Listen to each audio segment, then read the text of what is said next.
Hello बच्चों, नमस्कार। आज हमारा विषय है संस्कृत और क्लास 10वीं सप्तमा पाठः सौहार्दम प्रकृति ही शोभा, अर्थात प्रेम प्रकृति की शोभा है। सबसे पहले यहाँ पे पाठ का सार दिया हुआ है, आप इसको देख सकते हैं। अयं पाठः परस्परं स्नेह सौहार्दपूर्णः व्यवहारः स्यादिति बोधयति। सम्प्रति वयं पश्यामः यत् समाजे जनाः आत्माभिमानिनः सञ्जाताः ते परस्परं तिरस्कुर्वन्ति, स्वार्थपूर्णे संलग्नाः ते परेषां कल्याणविषये नैव किमपि चिन्तयन्ति। तेषां जीवनोद्देश्यम् अधुना इदं सञ्जातम्। नीचैर्नीचैरतिनीच नीचैः सर्वैः उपायैः फलमेव साध्यम्। अतः समाजे पारस्परिक स्नेह संवर्धनाय अस्मिन् पाठे पशुपक्षिणां माध्यमेन समाजे व्यवहृतम् आत्माभिमानं दर्शयन् प्रकृतिमातुः माध्यमेन अन्ते निष्कर्षः स्थापितः यत् कालानुगुणं सर्वेषां महत्त्वं भवति। सर्वे अन्योन्याश्रिताः सन्ति, अतः अस्माभिः स्वकल्याणाय परस्परं स्नेहेन मैत्रीपूर्ण व्यवहारेण च भाव्यम्। यहाँ पे कह रहा है कि आज के समय में हमें सर्वत्र यही दिखाई देता है कि व्यक्ति स्वयं को श्रेष्ठ साबित करने के लिए दूसरों को तिरस्कृत करने में लगा हुआ है। वह सब कुछ भूलकर केवल स्वार्थ साधना में लगा हुआ है। समाज के अंदर मेल जोल बढ़ाने की दृष्टि से इस पाठ में पशु पक्षियों के माध्यम से सौहार्द भाव का वर्णन किया गया है। ठीक है, अब यहाँ से आपका पाठ शुरू होता है। चलिए शुरू करते हैं पाठ को। वनस्य दृश्यम समीपे इव एका नदी वहती।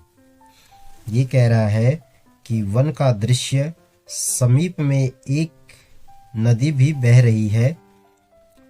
एकः सिंह सुखेन विश्रामिति, एक जो है शेर सुखपूर्वक विश्राम कर रहा है। तदैव एकः वानरः आगत्य तस्य पुच्छं धुनाति। फिर कह रहा है तभी एक बंदर आकर उस शेर की पूंछ को पकड़कर घुमा देता है। क्रुद्धः सिंहः तं प्रतुम् इच्छति परम वानरस्तु क्रुद्धित्वा वृक्षम आरूढ़। फिर कहता है कि क्रोधित शेर उसको मारना चाहता है, परंतु बंदर तो छलांग लगाकर वृक्ष पर चढ़ जाता है। तदैव अन्यस्मात् वृक्षात् अपरः वानरः सिंहस्य कर्णम् आकृष्य पुनः वृक्षोपरि आरोहति। उसके बाद कह रहा है तभी दूसरे वृक्ष से दूसरा बंदर आकर सिंह के कान को खींचकर पुनः वृक्ष पर चढ़ जाता है। एवमेव वानराः वारं वारं सिंहं तुदन्ति। एवमेव वानराः वारं वारं सिंहं तुदन्ति। इसी प्रकार से बंदर बार बार शेर को तंग करते हैं। क्रुद्धः सिंहः इतस्ततः धावति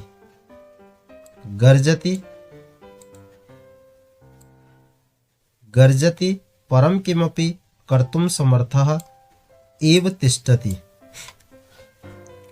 क्रोधित सिंह या क्रोधित शेर इधर उधर भागता है, गर्जना करता है, लेकिन कुछ भी करने में समर्थ नहीं हो पाता। वानराः हसन्ति वृक्षोपरि च विविधाः पक्षिणः अपि सिंहस्य एतादृशीं दशां दृष्ट्वा हर्षमिश्रितं कलरवं कुर्वन्ति। उसके बाद बंदर हंस रहे हैं। वृक्ष पर बैठे अनेक पक्षी भी शेर की ऐसी दशा को देखकर हास्ययुक्त कलरव कर रहे हैं। आगे देखते हैं। निद्रा भंग दुखेन वनराजः सन्नपि तुच्छजीवेः आत्मनः एतादृश्या दुरवस्थया दुर्वस्थया श्रान्तः सर्वजंतून् दृष्ट्वा पृच्छति। फिर कह रहे हैं, नींद भंग हो जाने के दुख से दुखी वनराज होते हुए भी तुच्छ जीवों के द्वारा अपनी बुरी दशा को प्राप्त थका हुआ सभी जंतुओं को देखकर पूछता है। सिंह क्रोधेन गर्जन भो भो अहम वनराजा किम भयम न जायते किमर्थम मावेवं तुदन्ति सर्वे मिलित्वा। क्यों मुझे किमर्थम मावेवं तुदन्ति सर्वे मिलित्वा। शेर जो है क्रोध पूर्वक गर्जना करते हुए, अरे मैं जंगल का राजा हूँ, क्या तुम्हें डर नहीं लगता? किस लिए तुम सब लोग मिलकर मुझे तंग कर रहे हो? एक वानर कहता है, यतः त्वं वनराजा भवितुम तो सर्वथा अयोग्यः राजा तु रक्षका भवति परम भगवान तु भक्षकः अपि च स्वरक्षायाम अपि समर्था नासि तर्हि कथम अस्मान् रक्षिष्यसि। एक बंदर कह रहा है, क्योंकि तुम वनराज होने के सर्वथा अयोग्य हो। राजा तो रक्षक होते हैं, लेकिन तुम तो भक्षक हो और भी स्वयं की रक्षा करने में भी समर्थ नहीं हो, तो फिर कैसे हम सबकी रक्षा करोगी? अन्यः वानरः किम न श्रुता त्वया पंच तंत्रोक्तिः। क्या तुमने पंचतंत्र की कहावत नहीं सुनी है? यो न रक्षति वित्रस्तान पीड्यमाना परैः सदा जंतून पार्थिव रूपेण सकृतांतो न संशयः। कह रहा है, जो पीड़ित विशेष रूप से डरे हुए जंतुओं की दूसरों से रक्षा नहीं करता, वह जीवन का अंत करने वाले के समान है, इसमें कोई संशय नहीं है। फिर कौवा आता है, काकः आम सत्यम कथितम त्वया वस्तुतः वन राजा भवितुम तो अहमेव योग्यः। कौवा कहता है, हाँ सत्य कहा तुमने, वास्तव में वनराज बनने के योग्य तो मैं ही हूं। पिकः उपहसन कथम त्वं योग्यः वनराजा भवितुम यत्र तत्र काका इति कर्कश ध्वनिना वातावरणम आकुलीकरोषि न स्वरूपम न ध्वनिरस्ति कृष्णवर्णम मेध्या मेध्य भक्षकम त्वाम कथम वरराजम मन्यामहे वयम। कोयल कहती है उपहास करते हुए, तुम राजा बनने के योग्य कैसे हो? जहां तहां कांव कांव इस कर्ण ध्वनि के द्वारा वातावरण को दूषित करते हो। न तो रूप है और न ही ध्वनि, रंग काला है, शुद्ध अशुद्ध यानी कि भक्ष्या भक्ष वाला जो इसमें आया हुआ है, शुद्ध अशुद्ध भक्षण करने वाले तुमको हम कैसे वनराज मान ले। तभी काका फिर से कहता है, अरे अरे किम जल्पसि यदि अहम कृष्णवर्णः तर्हि त्वं किम गौरांगः अपि च विस्मर्यते किम यत् मम सत्यप्रियता तु जनानां कृते उदाहरण स्वरूपा अनृतं वदसि चेत् काकः दसेत् इति प्रकारेण अस्माकं परिश्रमः ऐक्यं च विश्व प्रथितम् अपि च काकचेष्टा विद्यार्थी एव आदर्श छात्रः मन्यते। तो फिर से काक कह रहा है, अरे अरे क्या बोल रही हो? यदि मैं काला हूं तो तुम कौन सी गौरव वर्ण की हो, यानी कि गोरे वर्ण की हो? और भी क्या भूल गई हो? मेरी सत्य प्रियता तो लोगों के लिए उदाहरण है, झूठ बोलोगे तो कौवा काट लेगा। इस प्रकार से हमारा परिश्रम और हमारी एकता जगत प्रसिद्ध है, और भी कौवे की तरह चेष्टा रखने वाला विद्यार्थी ही आदर्श छात्र माना जाता है। पिकः अलम अलम अति विकथनेन किम विस्मर्यते यत् काका कृष्णा पिका कृष्णा को भेदः पिक काकयोः वसंत समये प्राप्ति काका काकः पिका पिकः। फिर कोयल कह रही है बस बस अधिक प्रशंसा मत करो अपनी। क्या तुम्हें याद नहीं कि कौवा काला होता है और कोयल भी काली होती है? फिर कोयल और कौवे में क्या अंतर है? बसंत का समय आने पर कौवा कौवा होता है और कोयल कोयल होती है। काका काका काका कृष्णा पिका कृष्णा को भेद पिक काकयोः बसंत समय प्राप्ति काका काका पिका पिका। फिर कौवा कह रहा है रे परभृत अहम यदि तव संतति न पालयामि तर्हि कुत्र स्युः पिकाः अतः अहम एव करुणापरः पक्षी सम्राट काकः। कौवा बोलता है अरे दूसरों द्वारा पालित कोयल, यदि मैं तेरी संतान का पालन न करूं तो कहाँ होगी कोयले, इसलिए मैं ही करुणा परायण पक्षी सम्राट कौवा हूं। तभी गज का प्रवेश होता है।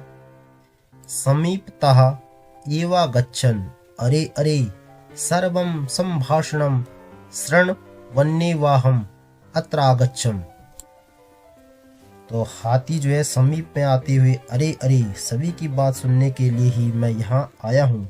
अहम विशाल कायः बलशाली पराक्रमी च सिंह वा स्यात् अथवा अन्यः कोऽपि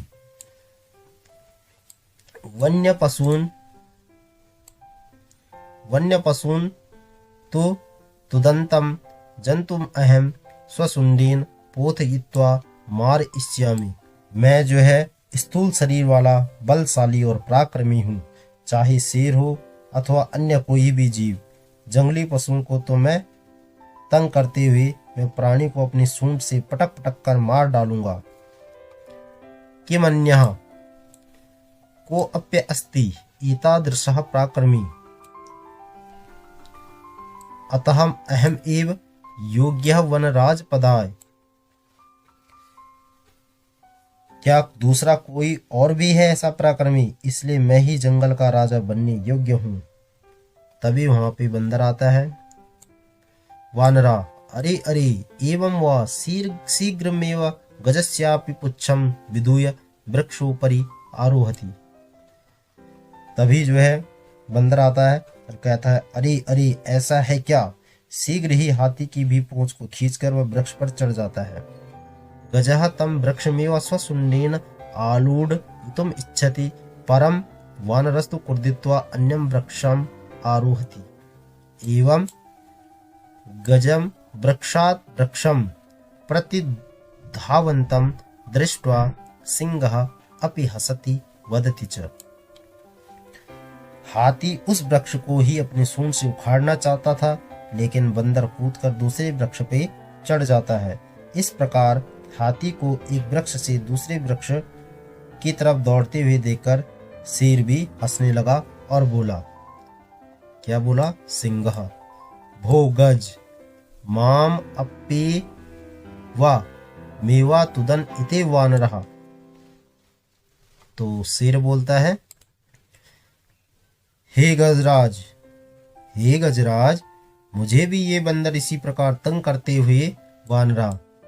एतस्मादेव तु कथयामि यद अहम एव योग्यः वनराज पदाय येन विशालकायं पराक्रमिणं भयंकरं चापि सिंहं गजं वा पराजेतुं समर्था अस्माकं जातिः अतः वन्यजंतूनां रक्षायै वयमेव क्षमाः। इस बंदर कह रहा है इसलिए तो कह रहा हूं कि मैं ही वनराज पद के योग्य हूं, जिसने विशालकाय पराक्रमी और भयभीत करने वाले सिंह तथा हाथी को पराजित करने में हमारी जाति समर्थ और सक्षम है, इसलिए वन्य प्राणियों की रक्षा के लिए हम ही सक्षम है। एतत् सर्वं श्रुत्वा नदीं मध्यस्थिता एकावकः। यह सब सुनकर नदी के मध्य में एक बगुला आता है और वो भी अपनी बातें रखता है। कहता है अरे अरे माम विहाय कथम अन्यः कोऽपि राजा भवितुम् अर्हति। अहम तु शीतले जले बहुकाल पर्यन्तम् अविचलः ध्यानमग्नः स्थितप्रज्ञः इव स्थित्वा सर्वेषां रक्षायाः उपायान् चिन्तयिष्यामि। तो बगुला आता है, अरे अरे, मेरे अतिरिक्त तो कोई और कैसे राजा बनने योग्य हो सकता है? मैं तो शीतल जल में दीर्घ काल तक स्थिर व ध्यान मग्न स्थिर बुद्धि वाले की भांति खड़ा रहकर सभी की रक्षा के उपायों का चिंतन करूंगा। योजनानां निर्मीय च स्वसभायां विविध पदम अलंकुर्वाणेः जन्तुभिश्च मिलित्वा रक्षोपायान् क्रियान्वितान् कारयिष्यामि। अतः अहमेव वनराज पद प्राप्ति योग्यः। फिर कहता है, योजनाओं को निर्मित कर अपनी सभा में विविध पदों को अलंकृत करने वाले जंतुओं के साथ मिलकर रक्षा के उपायों को लागू कराऊंगा, इसलिए मैं ही वनराज पद के योग्य हूं। फिर मयूर आता है, कहता है, वृक्षोपरितः अट्टहासपूर्वकम विरम विरम आत्मश्लाघायः किम न जानासि यत्।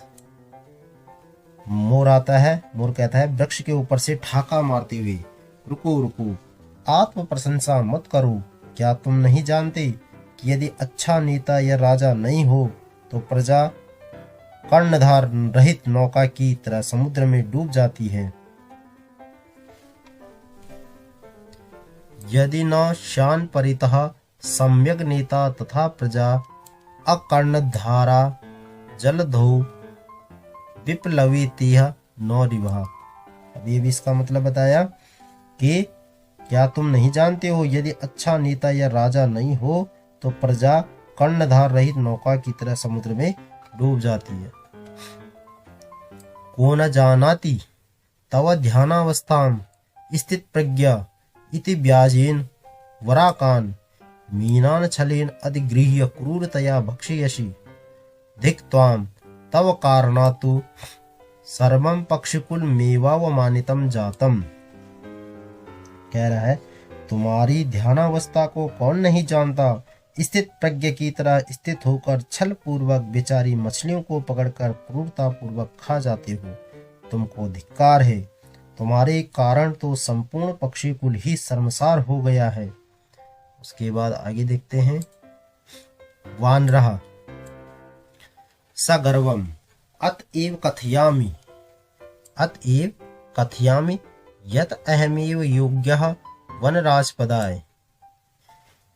फिर बंदर आता है, गर्वपूर्वक इसलिए ही कह रहा हूं कि मैं ही वनराज पद की योग्य हूं। शीघ्र ही मेरे राज्याभिषेक के लिए सभी वन्य प्राणी तत्पर हो जाएं। शीघ्रमेव मम राज्याभिषेकाय तत्पराः भवन्तु सर्वे वन्य जीवाः। मेरे राज्याभिषेक के लिए सभी वन्य प्राणी तैयार हो जाएं। मोर मयूर आता है, अरे वानर तूष्णीं भव कथम त्वं योग्यः वनराजपदाय। पश्यतु पश्यतु मम शिरसि राजमुकुटमिव शिखां स्थापयता विधात्रा एवाहं पक्षिराजः कृतः। अतः वने निवसन्तः मां वनराजरूपेणामपि द्रष्टुं सज्जाः भवन्तु। अधुना यथा कथं कोऽप्यन्यः विधातुः निर्णयम् अन्यथा कर्तुं क्षमः।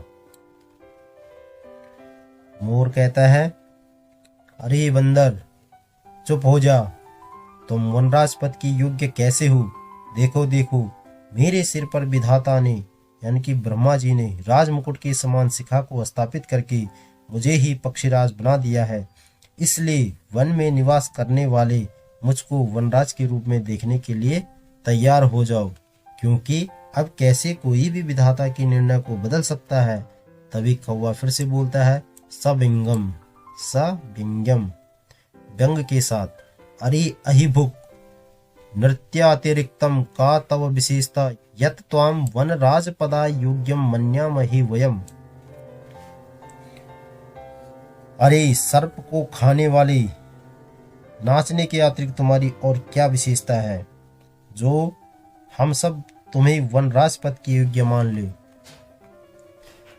फिर मयूर कहता है, यथा मम नृत्यं तु प्रकृतेः आराधना पश्य पश्य मम पिच्छा नाम पूर्वं सौन्दर्यं पिच्छानुद्घाट्य नृत्यमुद्रायां स्थितः सन् न कोऽपि त्रिलोके मत्सदृशः सुन्दरः वन्यजन्तूनामुपरि आक्रमणं कर्तारं तु अहं स्वसौन्दर्येण नृत्येन च आकर्षितं कृत्वा वनात् बहिष्करिष्यामि अतः अहमेव योग्यः वनराज पदाय। फिर मोर कहता है क्योंकि मेरा नृत्य तो प्रकृति की आराधना है। देखो देखो मेरे पंखों का अनुपम सौंदर्य देखो, त्रिलोक्य में मेरे समान सुंदर और कोई भी नहीं है। वन्य प्राणियों के ऊपर आक्रमण करने वाले को तो मैं अपनी सुंदरता और नृत्य से आकर्षित करके वन से बाहर कर दूंगी, इसलिए मैं ही वनराज पद की योग्य हूँ।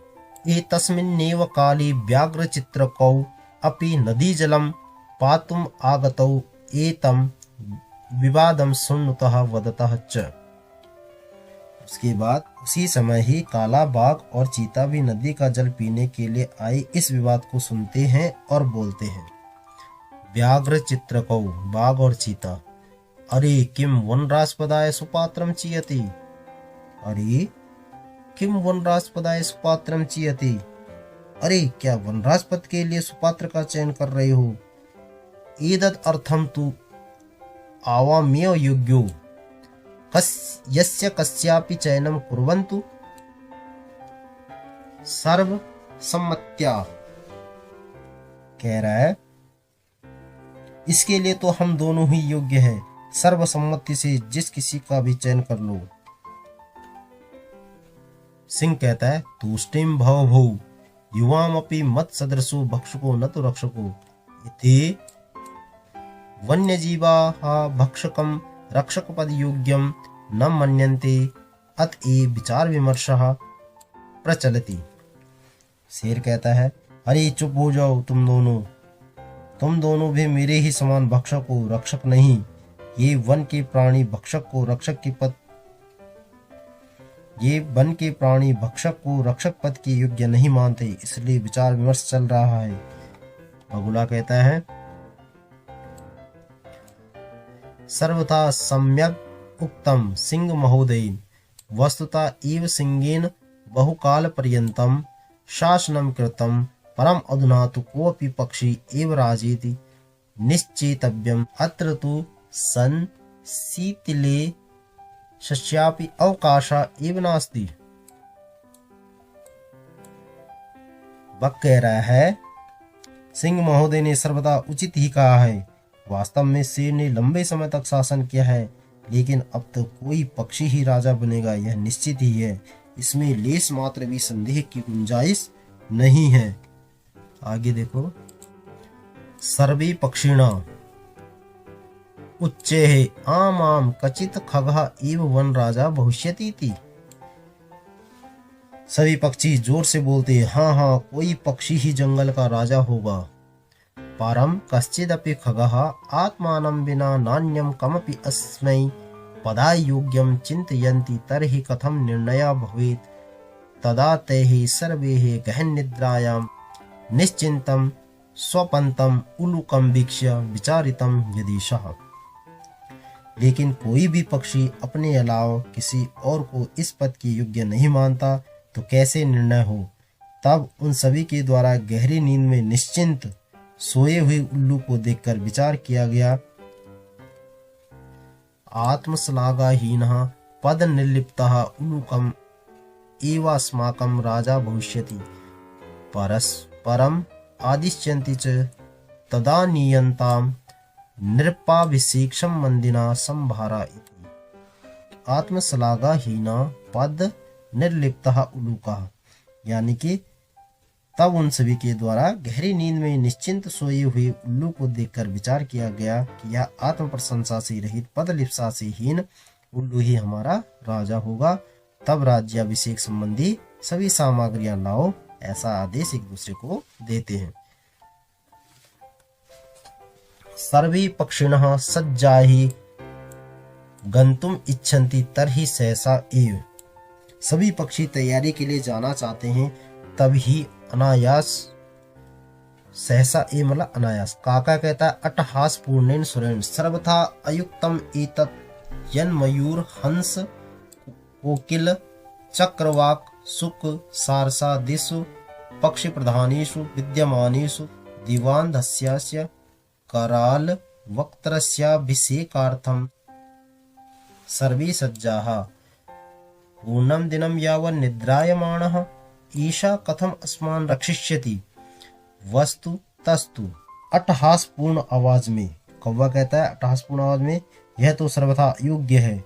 मोर हंस कोयल चकवा तोता सारस आदि विद्यमान प्रधान पक्षियों में इस भयंकर मुख वाले दिवांध उल्लू के अभिषेक के लिए सभी तैयार हो।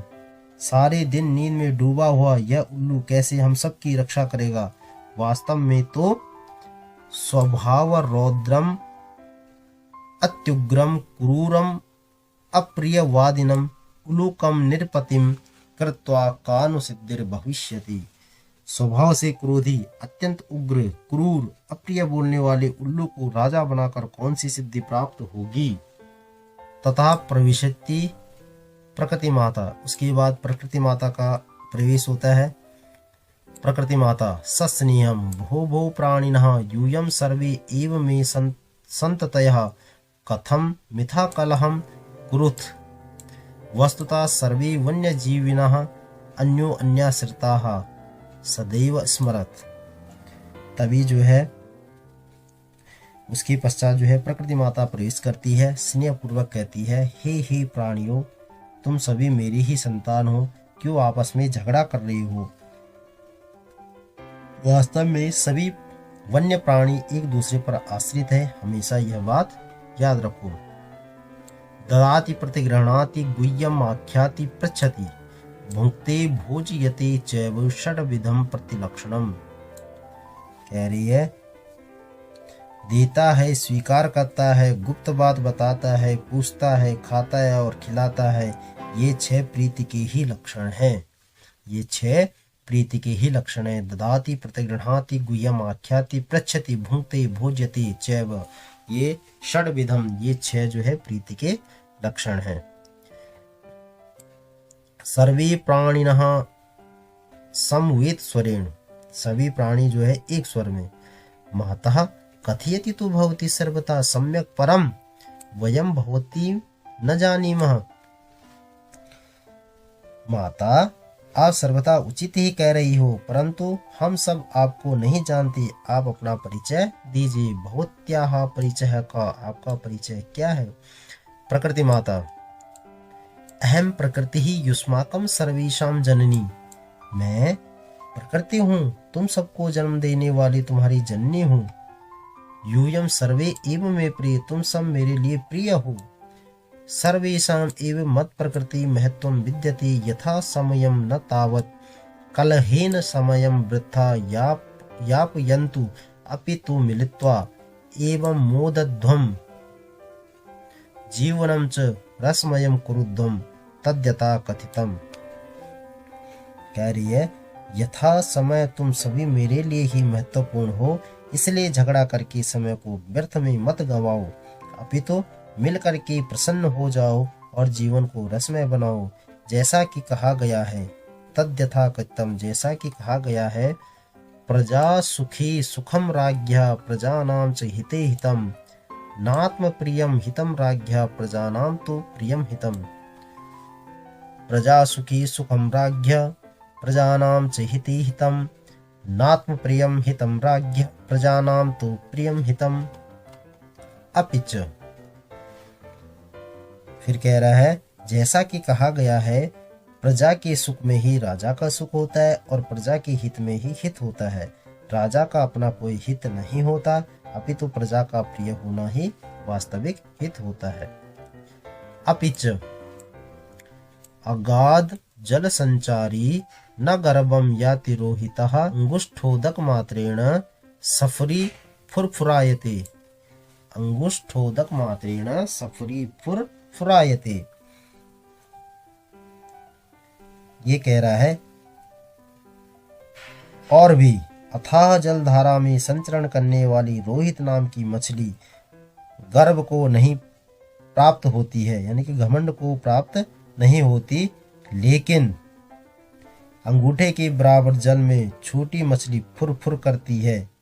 इसलिए अतः भवन्तः सर्वे अपि सप्रीवत् एकैकस्य गुणस्य चर्चा विहाय मिलित्वा प्रकृति सौंदर्याय वनरक्षायै च प्रयतन्ताम्। इसलिए आप सभी भी छोटी छोटी मछली की तरह एक एक गुण की चर्चा को छोड़कर मिल करके प्रकृति के सौंदर्य के लिए और वन रक्षा के लिए प्रयत्न करो। सर्वे प्रकृति मात्रम प्रणमन्ति मिलित्वा दृढ़ संकल्प पूर्वकं च गायन्ति। सभी लोग जो है प्रकृति माता को प्रणाम करते हैं और मिलकर दृढ़ संकल्प के साथ गाते हैं। क्या गाते? प्राणिनां जायते हानि परस्पर विवादितः अन्यो अन्य सहयोगेन लाभस्तेषां प्रजायते। कह रहे हैं परस्पर विवाद करने से प्राणियों को हानि होती है, एक दूसरे के सहयोग से उनको लाभ की प्राप्ति होती है। ये आज हमने आपका चैप्टर जो है सप्तमा पाठ पढ़ा, पर सौहार्दम प्रकृति ही शोभा, अर्थात प्रेम प्रकृति की शोभा है। ये वाला चैप्टर आज हमने पढ़ा है। अब इसकी थोड़ा सा एक्टिविटी देखते हैं, क्वेश्चन आंसर देखते हैं क्या क्या है। पहला है एक पदेन उत्तरम वनराजः कैहे दुरवस्थाम प्राप्तः। तो इसका आंसर आएगा वनराजः तुच्छ जीवे है दुर्वस्थाम प्राप्तः। यहाँ पे कह की जगह तुच्छ जीवे है। कह वातावरण कर्कश ध्वनिना आकुली करोति। कौन किसकी आवाज जो है वातावरण को कर्कश ध्वनि निकालता है? कौन वातावरण में कर्कश ध्वनि निकालता है? तो आएगा काका। कह की जगह पे आएगा काका। काक चेष्टा विद्यार्थी कीदृशा छात्रा मन्यते। तो ये यहाँ पे आपका आंसर आएगा आदर्श छात्रा। कीदृशा की जगह आदर्श छात्रा। कह आत्मानं बलशालिनां विशालकयं पराक्रमिणा च कथयति। इसका आंसर आएगा आपका यहाँ पे कह आत्मानम। तो आपकी जगह पे आएगा गजह आत्मानम। कह की जगह पे गजह आत्मानम बलशालिनाम। ठीक है, गजह आएगा कह की जगह पे। बकाय कीदृशान मीनान क्रूरतया भक्षति। बक जो है कैसी मछली को क्रूरता से खा जाता है? तो यहाँ पे आएगा बकहा वराकान मीनान। तो कीदृशान की जगह पे आएगा वराकान। उसके बाद आ जाओ क्वेश्चन नंबर 2। निसंशया कह कृतांतम। यहाँ पे पूर्ण वाक्य में देना कौन सा? निसंशयम कह कृतांतः मन्यन्ते। इन क्वेश्चनों को जवाब आपको इसी क्वेश्चन के लास्ट में भी आपको मिल सकता है और इसके सामने भी आपको देखने को मिल सकता है। इनके आंसर आप नोट कर लिए।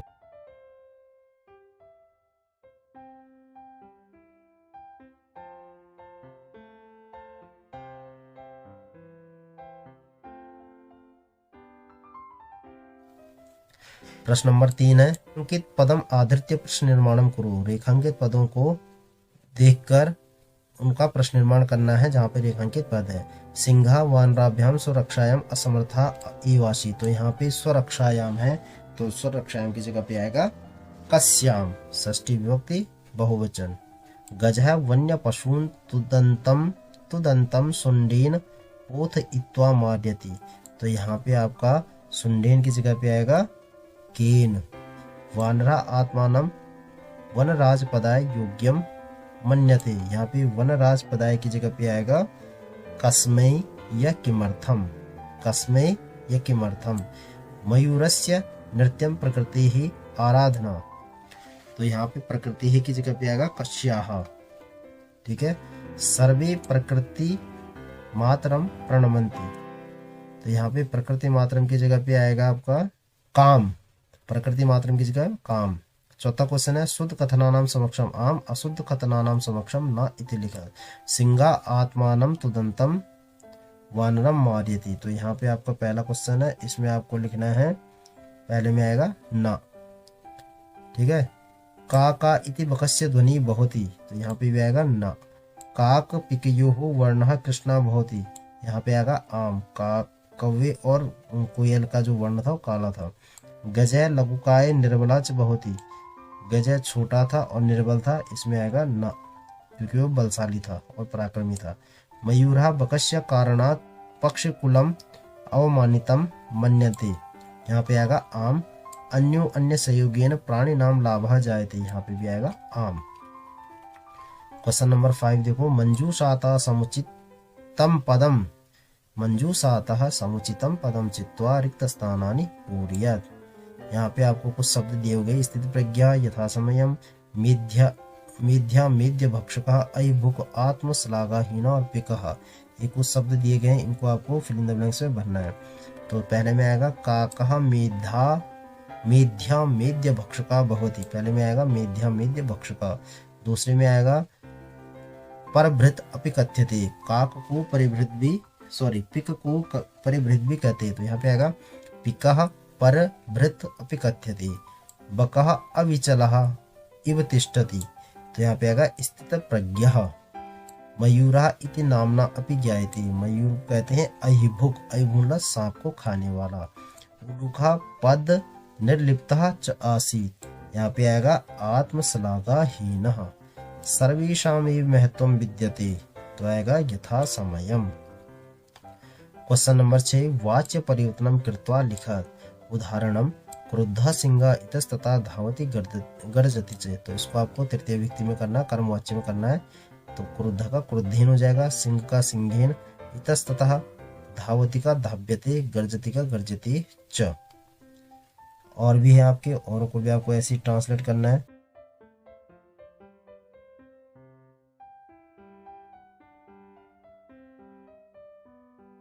सर्वे खगाः को अपि खगम एवं वनराजं कर्तुम इच्छन्ति स्मः। समास विग्रहम समस्त पदम व लिखत। क्वेश्चन नंबर 7, इसका आंसर है समास विग्रह करना, आपको समस्त पद का समास विग्रह करना है। तो पहला है तुच्छ जीवे है, इसका आएगा तुच्छे जीवे है या तुच्छः जीवः ते है। दूसरा है वृक्षोपरि, इसका आंसर आएगा वृक्षस्य उपरि। तीसरा है पक्षीणाम सम्राटः, इसका आएगा पक्षी सम्राट। चौथा है स्थिता प्रज्ञा यस्य स, इसका आएगा स्थित प्रज्ञः, एक साथ लिखना है। अपूर्वम, अपूर्वम का आएगा न पूर्वम। और व्याघ्र चित्रका का आता है व्याघ्रः च चित्रकः च। तो इस प्रकार हमने आपके इस चैप्टर का सॉल्यूशन किया, हिंदी अनुवाद प्लस प्रश्न उत्तर सॉल्यूशन। पाठ है आपका 7वां, सौहार्दम प्रकृतेहि शोभा। तो दोस्तों, अगर आपको वीडियो अच्छी लगे तो प्लीज़ लाइक करें, ज़्यादा से ज़्यादा शेयर करें, और चैनल पर नहीं तो सब्सक्राइब जरूर कर ले और बेल आइकन का बटन प्रेस कर दें, ताकि आने वाली कोई भी नई नोटिफिकेशन सबसे पहले आप तक पहुंचे। मिलते हैं फिर नेक्स्ट वीडियो में, तब तक के लिए धन्यवाद, नमस्कार।